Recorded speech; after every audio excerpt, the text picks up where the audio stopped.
రమణ గారు, కాశీ యాత్ర అంటే ప్రతి ఒక్కరి జీవితంలో ఒక్కసారన్నా చేసుకోవాలి అని అంటూనే ఉంటాం.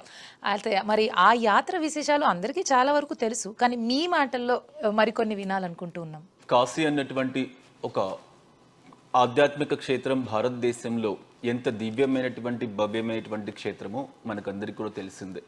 సాధారణంగా అందరూ అంటూ ఉంటారు భారతీయ ఆధ్యాత్మిక రాజధాని కాశీ అని. నేను చెప్తాను భారతదేశానికి మాత్రమే కాదు, ప్రపంచ ఆధ్యాత్మిక రాజధాని కాశీ అని. ఎందుకు అంటే ఒక హైందవ మతానికి సంబంధించి మాత్రమే కాకుండా ఇవాళ ప్రపంచంలో దాదాపు 40కి పైగా దేశాలు ఆచరిస్తూ ఉన్నటువంటి బౌద్ధ మతానికి సంబంధించినటువంటి ప్రధానమైనటువంటి ఆ మత సంబంధమైనటువంటి సూత్రాలు పుట్టినటువంటి ప్రదేశం కాశీ.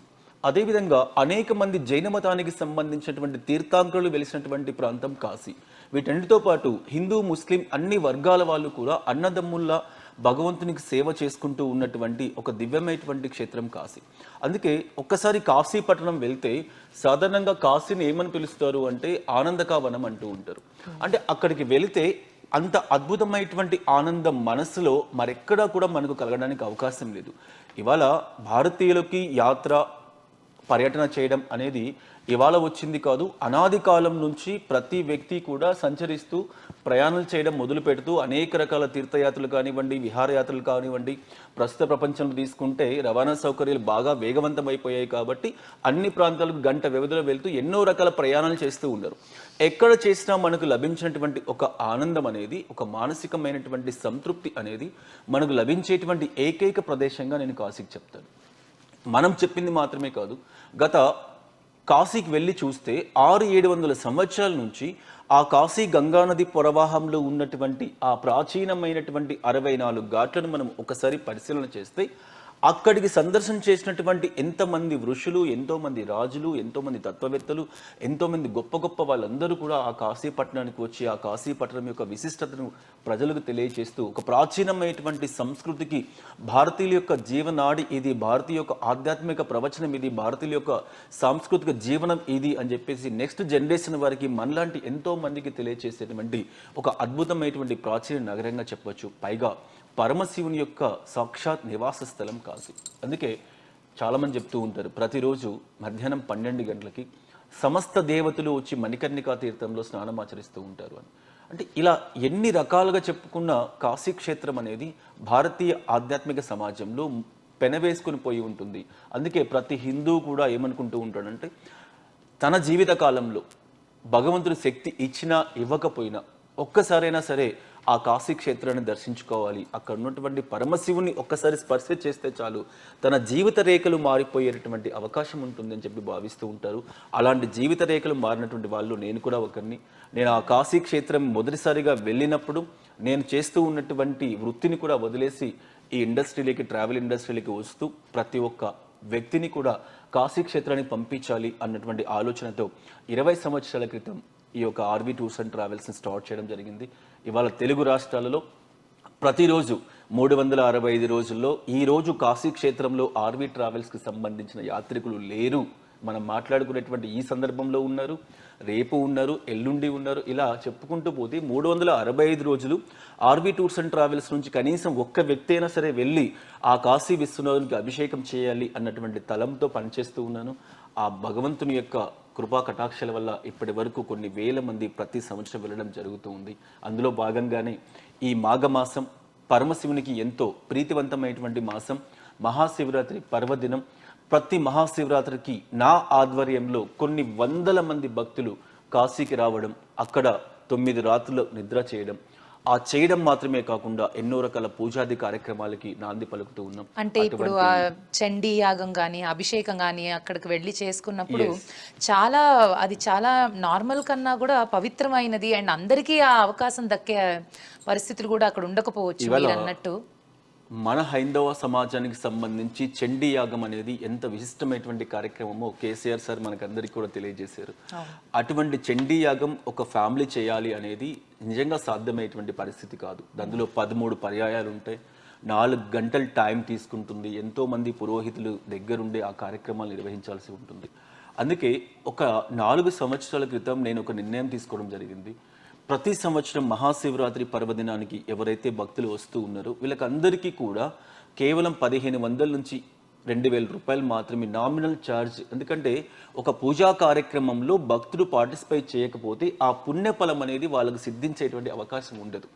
దీన్ని ఆసరాగా చేసుకుని ఆ అవకాశంతో ఒక 2000 రూపాయలు వాళ్ళ నుంచి వసూలు చేస్తూ మిగతా కార్యక్రమాలు, మిగతా ఖర్చులు అన్నీ కూడా ఆర్వి టూర్స్ అండ్ ట్రావెల్స్ సంస్థని భరిస్తూ ప్రతి సంవత్సరం ఒక ప్రముఖ వ్యక్తి చేత 2022లో ప్రముఖ ఆధ్యాత్మిక ప్రవచనవేత్త నూరి నారాయణమూర్తి గారి చేత అద్భుతమైనటువంటి ప్రవచనం చెప్పిస్తూ అక్కడ మల్కాజ్గిరి పురోహితుల ద్వారా ఇక్కడి నుంచే తీసుకువెళ్ళి బ్రహ్మాండమైనటువంటి రీతిలో ఉదయం అభిషేకం మొదలుకొని సాయంత్రం చండీ యాగం వరకు 24 గంటలు మహాశివరాత్రి ప్రతి ఒక్కరూ కూడా ఆ రోజు భావిస్తూ ఉంటారు. కాశీ విశ్వేశ్వర ఆలయ దర్శనంతో పాటు గంగా నది స్నానం ఆచరించిన తర్వాత దర్శనం, వీటితో పాటు అమ్మవారి శక్తిపీఠ దర్శనం, తర్వాత మళ్ళీ కాశీ విశ్వేశ్వరునికి ప్రత్యేకమైనటువంటి సామూహిక అభిషేక పూజాది కార్యక్రమాలు, ఇవన్నీ అయిపోయిన తర్వాత చిన్న అల్పాహారం తీసుకొని ప్రతి భక్తుడు కూడా జంటగా కూర్చొని చండీ యాగం చేయడం సాయంకాలం వరకు చేసిన తర్వాత అక్కడ కాశీలో ఉన్నటువంటి ఎంతో మంది భక్తులకి,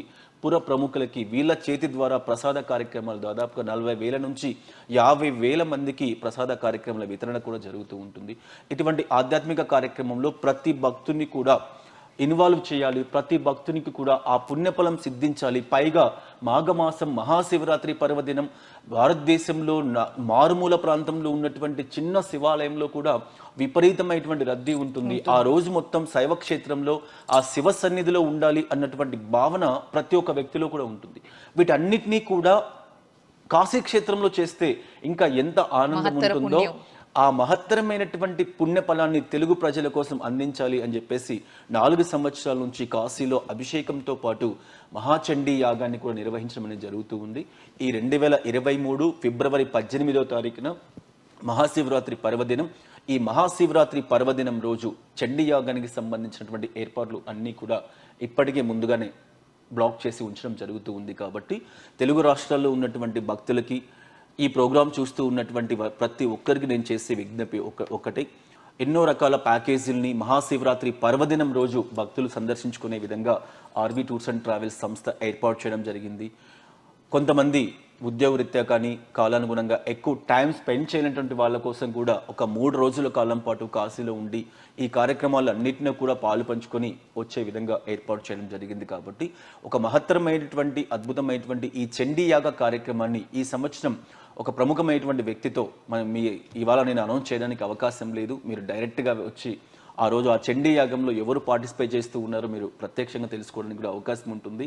18వ తారీఖు జరిగేటువంటి మహాన్యాసపూర్వక రుద్రాభిషేకం మరియు మహాచండీ యాగంలో ప్రతి ఒక్కరు కూడా పాలు పంచుకోవాలని చెప్పేసి మనపూర్వక విజ్ఞప్తి చేసుకోవడం జరుగుతూ ఉంది. అంటే మీరు ఇన్ని వసతులు కల్పిస్తూ కూడా ఇంకొక విశేషమైన విషయం నేను అడుగుదాం అనుకుంటున్నాను. జనరల్గా ఏదైనా పుణ్యక్షేత్రానికి వెళ్ళినప్పుడు ప్రసాదం ఎంత ముఖ్యమో నిద్ర చేయడం అంతే ముఖ్యం అంటారు. ఒక రాత్రైనా ఇప్పుడు తిరుపతికి వెళ్ళినా ఎక్కడికి వెళ్ళినా ఒక 3 రాత్రులు నిద్రలు చేయండి అంటారు. సో మరి అలాంటి సౌకర్యాలు కూడా 9 రాత్రుల పాటు మీరు ఇక్కడ మీ ప్యాకేజ్లో పాటు భాగంగా కల్పిస్తున్నారు. మరి దీని గురించిన విశేషాలు చెప్పండి. మొదటిసారిగా కాశీ వెళ్ళినప్పుడు ఎక్కడికైనా మనము ఎవరమైనా ఏదైనా ఒక ప్రాంతానికి వెళ్ళినప్పుడు ఆ ప్రాంతం యొక్క గొప్పతనం ఏంటి, ఆ ప్రాంతం యొక్క విశిష్టత ఏంటి తెలుసుకోవాలన్నటువంటి జిజ్ఞాస అయితే ప్రతి ఒక్కరిలో ఉంటుంది. నేను మొదటిగా వెళ్ళినప్పుడు అక్కడ ఉన్నటువంటి తీర్థ పురోహితుల్ని అసలు ఈ క్షేత్రం యొక్క విశిష్టత ఏంటి, ఇక్కడ ఏంటి, ఎలా ఉండాలి, ఏం పాటించాలి, ఇలాంటి విషయాలు తెలుసుకునేటప్పుడు అక్కడ ఉన్నటువంటి ఒక పురోహితులు చెప్పారు, కాశీ క్షేత్రం అనేది హైందవ మతానికి ఒక మక్కా లాంటిది. క్రిస్టియన్స్కి జెరూసలం ఎలాగో హిందువులకి కాశీ క్షేత్రం అనేది అంత పవిత్రమైంది. ఆ పవిత్రమైనటువంటి ఈ క్షేత్రానికి అనాది కాలం నుంచి రవాణా సౌకర్యం లేనటువంటి సందర్భంలో కూడా కాశీకి వెళ్తే కాటికి వెళ్ళారు అన్నటువంటి ఆలోచనతో 12 సంవత్సరాల పుష్కర కాలం పాటు కాశీకి వచ్చి ఇక్కడ తీర్థక్షేత్రాలన్నీ కూడా తిరిగి వెళ్తూ ఉండడం జరుగుతూ ఉంది. ఇలాంటి పవిత్ర క్షేత్రంలో కనీసం 9 నెలలు ఒక వ్యక్తి తల్లి గర్భంలో ఎలా అయితే 9 నెలలు పవిత్రంగా ఉంటాడో అలా 9 నెలల కాలం పాటు ఆ కాశీ క్షేత్రంలో శివ సన్నిధిలో ఉండాలి. అలా ఉంటేనే పరిపూర్ణమైనటువంటి మానవ జీవితం పరిపూర్ణం అవుతుంది అని చెప్పాడు. మరి నేను అడిగితే 9 నెలల కాలం పాటు ఇప్పుడు ఉన్నటువంటి పరిస్థితులలో ఎవరికి సాధ్యమవుతుంది? వృత్తిరీత్యా కావచ్చు, ఉద్యోగరీత్యా కావచ్చు, విద్యారీత్యా కావచ్చు, ఎవరికి కూడా అన్ని రోజుల కాలం పాటు అక్కడ ఉండేటువంటి అవకాశం లేదు. దీనికి ప్రత్యామ్నాయం ఏమంటే కనీసం 9 రోజులైనా ఈ కాశీ క్షేత్రంలో నిద్ర చేయాలి, 9 రాత్రుల పాటు కాశీ క్షేత్రంలో నిద్ర చేస్తే వచ్చేటువంటి అనుభూతి వేరుగా ఉంటుంది, కావాలంటే ఒకసారి ట్రై చేయన్నాడు. సో దానికి అనుగుణంగా ఒక 9 రోజులు కాశీ క్షేత్రంలో ఉంటే నిజంగా చెప్తున్నాను, ఇవాళ ఆర్వి టూర్స్ అండ్ ట్రావెల్స్ అనేటువంటి ఒక సంస్థ ఆవిర్భవించింది. ఇప్పటి వరకు 3 లక్షల మందిని దేశంలో ఉన్నటువంటి వివిధ ఆధ్యాత్మిక ప్రదేశాలకి పంపించినటువంటి ఏకైక సంస్థగా ఆర్వి ట్రావెల్స్ నేను ఘంటాపరంగా చెప్పగలను. ఎందుకంటే ప్రతి సంవత్సరం ఎటువంటి ఆధ్యాత్మిక కార్యక్రమం వచ్చినా, అది పుష్కరాలు కానివ్వండి, తీర్థయాత్ర ప్రదేశాలు కానివ్వండి, అమర్నాథ్ లాంటి కొద్ది కాలం పాటు ఉన్నటువంటి యాత్రలు కానివ్వండి, కైలాష్ మానసరోవర్ లాంటి కఠినమైనటువంటి యాత్రలు కానివ్వండి, ప్రతి భక్తుడు చూస్ చేసుకుంటూ ఇవాళ ఇంతమంది భక్తులు ఆ పరమశివుని యొక్క దర్శనం కోసం వెళ్తూ ఉన్నారు అంటే ఆ రోజు ఆ తీర్థక్షేత్రంలో చెప్పినటువంటి పురోహితుని యొక్క మాటలే. అందుకే 20 సంవత్సరాల క్రితం వెళ్ళేటువంటి ప్రతి భక్తుని కూడా కాశీ క్షేత్రంలో మీరు 9 రాత్రులు నిద్ర చేయండి. నేను స్వయంగా ఎన్నో ఎపిసోడ్స్లో ఎన్నో రకాలైనటువంటి మాధ్యమాల ద్వారా భక్తులకు అందరికీ కూడా విన్నవించుకుంటూ ఉంటాను, మీరు కాశీ ఎన్నో రకాల కార్యక్రమాలకు నిత్యం మనకు ఉండేవే, ఇవాళ మనకు వర్క్ టెన్షన్ లేదు, వర్క్ బిజీ లేదు అన్నటువంటి సందర్భం అనేది ఎవరికి ఎప్పుడు కూడా లేదు. కాబట్టి మీరు ఎలాగో వెళ్తూ ఉన్నారు కాబట్టి 9 రాత్రులు నిద్ర చేయండి. దాని తర్వాత కలిగేటువంటి ప్రయోజనం, పుణ్యఫలం, ఆత్మానందం అనేది ఎంత గొప్పగా ఉంటుందో చూడండి అని చెప్పేసి 20 సంవత్సరాల క్రితం మనం స్టార్ట్ చేసినటువంటి ఈ యొక్క కార్యక్రమాన్ని ఇవాళ ఆర్వి ట్రావెల్స్లో రాకపోయినా సొంతంగా వెళ్ళేటువంటి వాళ్ళు కూడా 9 రోజుల కాలం పాటు ఉన్నారు. అక్కడ ఉండి ఆ 9 రోజుల కాలం పాటు కాశీ క్షేత్రం ముక్కోటి దేవతల నిలయం. చాలా మంది చెప్తూ ఉంటారు, సంవత్సర కాలం పాటు అక్కడ ఉన్న ఆ క్షేత్రాలన్నింటినీ దర్శనం చేసుకోవడం అనేది సాధ్యం కాదు. అన్ని రకాలైనటువంటి ఆలయాలు కంటే ప్రతి అణువు కూడా శివాలయంగా కనిపిస్తూ ఉంటుంది. కనీసం ఈ 9 రోజులు ఉండి ఆ 9 రోజుల కాలం పాటు పరమ పవిత్రంగా ఉన్నటువంటి జ్యోతిర్లింగ శక్తిపీఠాలతో పాటు ప్రముఖమైనటువంటి కాలభైరవ ఆలయం, విశాలాక్షి అమ్మవారి ఆలయము, శంకటమోచన హనుమాన్ మందిరము, ఆత్మవీరేశ్వరులు, మృత్యుంజయ మందిర్, ఇలా చాలా రకాలైనటువంటి టెంపుల్స్ అన్నీ కూడా ఉన్నాయి. వీటన్నిటిని దర్శనం చేసుకోవాలనేటువంటి తలంపుతో మనం స్టార్ట్ చేసాం. ఇవాళ ప్రతి వ్యక్తికి అదే చెప్తూ ఉన్నాం, ప్రతి నెల ఆర్వి టూర్స్ అండ్ ట్రావెల్స్ నుంచి 9 రోజుల నిద్ర అన్నటువంటి ఒక యాత్ర అనేది ఎవ్రీ ఇయర్ నడుస్తూ ఉంది, ఎవరి మంత్ నడుస్తూ ఉంది. ఇండివిజువల్గా వెళ్ళేటువంటి వ్యక్తులకు సైతం మీకు అవకాశం ఉంటే ఉండమని చెప్తూ ఉన్నాం. అదొక దివ్యమైనటువంటి అనుభూతిగా మనం చెప్పచ్చు. అయితే నేను పర్సనల్గా ఒక ప్రశ్న మిమ్మల్ని అడగాలనుకుంటున్నాను. ఆధ్యాత్మికత వైపు వెళ్ళడానికి ప్రతి ఒక్కరికి ఒక్కొక్క కారణం ఉంటుంది. ఒకరు చెప్తే వింటారు, ఒకరు చేశాక తెలుసుకుంటారు, ఒకరు పాపాలు కడుక్కోవడానికి మళ్ళుతారు, ఏదో రకాల ఉంటాయి. అసలు ఇంత ఆధ్యాత్మికత తెలుసుకోవడం పట్ట కానీ వాటి వైపు మక్కువ కానీ మీకు అసలు ఎక్కడ మొదలైంది, ఎప్పుడు మొదలైంది? మీరు ఒక్కరే వెళ్ళడం కాకుండా ఇంతమందిని తీసుకెళ్ళాలి, అందరూ వెళ్ళాలి అంటే ఒక్కరు వెళ్ళిపోవడం వేరే కానీ అందరినీ తీసుకెళ్ళాలి అనేంత ఆలోచన అసలు ఎందుకు కలిగింది, ఎప్పుడు కలిగింది?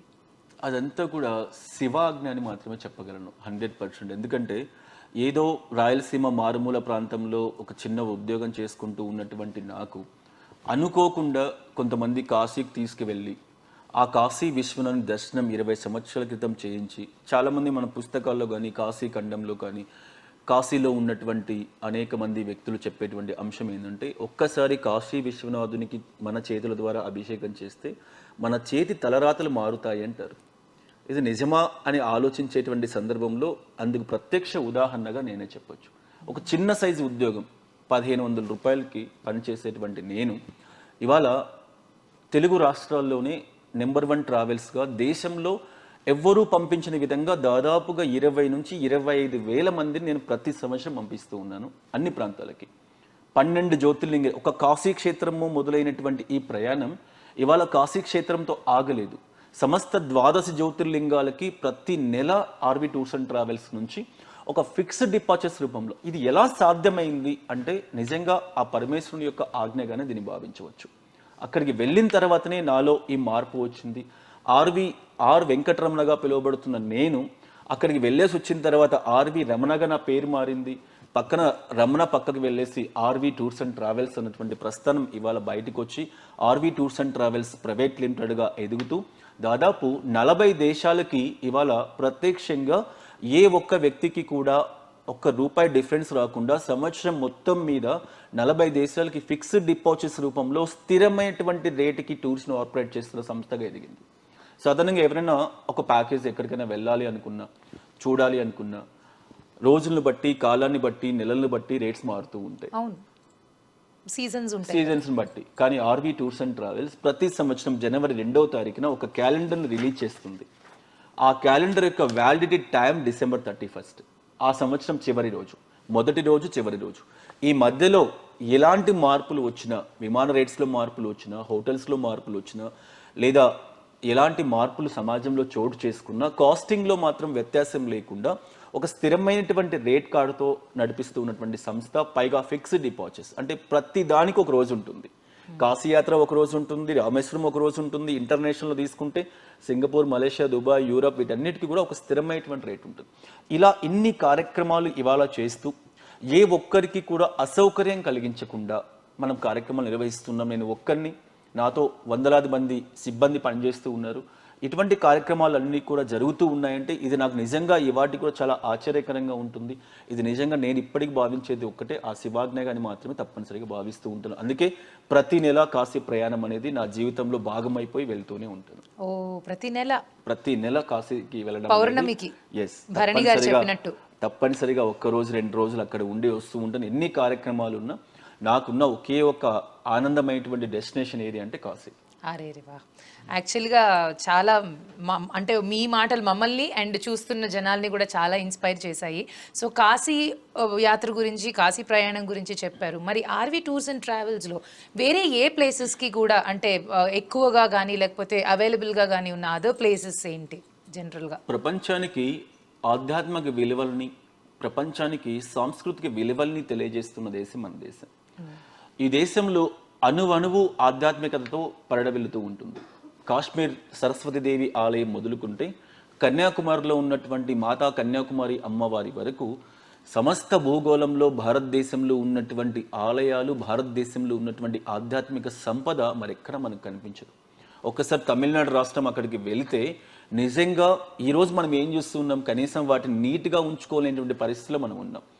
ఆ రోజు ప్రజలకి ఎంత ఆధ్యాత్మిక భక్తి ఉంది, ఎంత కష్టపడి అంత వందల ఎకరాలలో అంత అద్భుతమైనటువంటి ఆలయ నిర్మాణాలు చేసి భగవంతుని సేవలో వాళ్ళు ఎలా లీనమై ఉన్నారు అన్న అంశం ఒక్కసారి ఆ ఆలయాలకు వెళ్తే మనకు స్పష్టంగా కనిపిస్తుంది. ఇటువంటి ఆలయాలు దేశవ్యాప్తం ఉన్నాయి. అలాంటి అన్ని ఆధ్యాత్మిక ఆలయాలను కూడా మనం చూసాం. సాక్షాత్ ఆదిగురువు ఆదిశంకరాచార్యులు నడక మార్గం ద్వారా దేశం మొత్తం 2 సార్లు పర్యటించారు అని చెప్పేసి. అంటే ఆధ్యాత్మికమైనటువంటి ప్రవృత్తిని మనసులో ఎంతటి పరివర్తన తీసుకువస్తుందో మనకు ఎంతో మంది గురువులు, ఎంతో మంది పెద్దవాళ్ళు మనకు తెలియజేస్తూ ఉన్నారు. ఇటువంటి భారతదేశాన్ని ప్రతి తెలుగు వారికి కూడా ప్రత్యక్షంగా చూపించాలి, పైగా వాళ్ళకు అందరికీ కూడా సౌకర్యవంతంగా ఉండాలి అన్న ఆలోచనతో దేశవ్యాప్తంగా అన్ని ప్రాంతాలకు సంబంధించి 12 జ్యోతిర్లింగాలు, ఉత్తరాంచల్లో 1 జ్యోతిర్లింగం, ఉత్తరప్రదేశ్లో 1 జ్యోతిర్లింగం, మధ్యప్రదేశ్లో 2 జ్యోతిర్లింగాలు, గుజరాత్లో 2 జ్యోతిర్లింగాలు, మహారాష్ట్రలో 5 జ్యోతిర్లింగాలు, ఆంధ్రప్రదేశ్లో 1, తమిళనాడులో 1, ఇలా 12 జ్యోతిర్లింగాలు, 18 శక్తిపీఠాలు, 18 శక్తిపీఠాలతో పాటు అనుబంధ శక్తిపీఠాలు ఇంకొక 55 ఉన్నాయి. వీటన్నిటినీ కూడా ప్రతి ఒక్క వ్యక్తికి, అలాగే వైష్ణవ దివ్య క్షేత్రాలు కూడా 108 ఉన్నాయి. ఈ 108 వైష్ణవ దివ్య క్షేత్రాలు కేరళ, తమిళనాడు రాష్ట్రంలో 90 ఉన్నాయి. ఎక్కడ ఉన్నాయో కూడా చాలా మందికి తెలియదు. వెళ్ళాలన్న తలంపు మాత్రం ప్రతి ఒక్కరిలో ఉంటుంది. సో చివరి మజిలీ ప్రతి ఒక్కరికి ఏంటంటే ఆధ్యాత్మికత. ఆ ఆధ్యాత్మికత వైపు ఉన్నటువంటి సమస్త మన తెలుగు ప్రజలందరినీ కూడా వాటికి చేరువ చేయించాలి అన్న ఆలోచనతో ఒకసారి మీరు ఆర్వీ టూర్స్ అండ్ ట్రావెల్స్ క్యాలెండర్ని ప్రజలు కానీ మీరు కానీ ఒకసారి అబ్జర్వ్ చేస్తే అన్ని తీర్థయాత్ర ప్రదేశాలకి, ఈవెన్ తిరుమల క్షేత్రానికి సైతం ఆంధ్రప్రదేశ్ పర్యాటక రంగ అభివృద్ధి సంస్థ యొక్క సహకారంతో ప్రతిరోజు ఇవాళ చూస్తూ ఉన్నాం 36 గంటలు తిరుపతి దర్శనం, 24 గంటలు తిరుపతి దర్శనం అని చెప్పేసి మనం టీవీలో బ్రేకింగ్ న్యూస్ చూస్తూ ఉన్నటువంటి ఈ సందర్భంలో కూడా కేవలం 12,000 రూపాయల వ్యవధిలో తెలుగు రాష్ట్రాల్లో విమాన సౌకర్యాలు ఎక్కడైతే అందుబాటులో ఉన్నాయో హైదరాబాద్, రాజమండ్రి, విశాఖపట్నం, విజయవాడ, బెంగళూరు, చెన్నై, ఢిల్లీ ఈ ప్రాంతాల నుంచి మార్నింగ్ వెళ్ళి దర్శనం చేసుకుని గంట వ్యవధిలో దర్శనం చేసుకుని ఈవినింగ్ మళ్ళీ తిరిగి వచ్చేలాగా 12,000 రూపాయల వ్యవధిలో ఆర్వీ టూర్స్ అండ్ ట్రావెల్స్ సంస్థ ఏపీటీడీసీ వారి యొక్క సహకారంతో ప్యాకేజ్ రన్ చేస్తుంది. అంటే ఏ ఒక్క క్షేత్రానికి కూడా మనం వెళ్ళాలన్న తలంపు భక్తునికి రావడమే పరిపాటి. దానికి ముందుగా ఉండి నడిపించేటువంటి సంస్థగా ఆర్వీ టూర్స్ అండ్ ట్రావెల్స్ని ఇవాళ తీర్చిదిద్దడం జరిగింది. కాబట్టి సమస్త భారతదేశంలో ఎటువంటి ఆధ్యాత్మిక ప్రదేశానికి వెళ్ళాలనుకున్నా మీ ద్వారా భక్తులకు నేను తెలియజేసేది ఒకటే, ఆర్వి టూర్స్ అండ్ ట్రావెల్స్ని ఒక్క ఫోన్ కాల్ చేయండి. మీకు అవసరమైనటువంటి ప్యాకేజీలు అన్నీ కూడా మీ ముందు ఉంటాయి. దానికి అవసరమైనటువంటి ఏర్పాట్లను మీకు అందుబాటులో ఉంచాను. అలాగే అన్ని ప్రాంతాల్లో మన కార్యాలయాలు ఉన్నాయి. తిరుపతి ఉంది, విజయవాడ ఉంది, వైజాగ్ ఉంది, హైదరాబాద్ ఉంది, త్వరలో బెంగళూరులో కూడా రాబోతూ ఉంది. కాబట్టి ప్రతి ఒక్కరు కూడా సద్వినియోగం చేసుకోవాలి ఈ యొక్క ప్యాకేజీలు అని చెప్పేసి తెలియచేయడం జరుగుతూ ఉంది. Thank you so much Ramana గారు, చాలా విశేషాలు మాతో పంచుకున్నారు. అండ్ ఇప్పుడు కాదు, ఎప్పటికీ మీరు చేస్తున్న ఈ మంచి ప్రయత్నం ఏదైతే ఉందో భగవంతుడి దగ్గరికి చేర్చే ఈ ప్రయత్నం చాలా గొప్పది, ఆలోచన చాలా గొప్పది. ఆ శివయ్య ఆశీస్సులు ఎప్పుడు ఇలాగే మీతో ఉండాలని, మీరు కూడా మాకు ఇలాంటి ప్యాకేజీలు మంచి మంచివి కల్పిస్తూ ఉండాలని మనస్ఫూర్తిగా కోరుకుంటూ ఉన్నాము. All the very best to you అండి.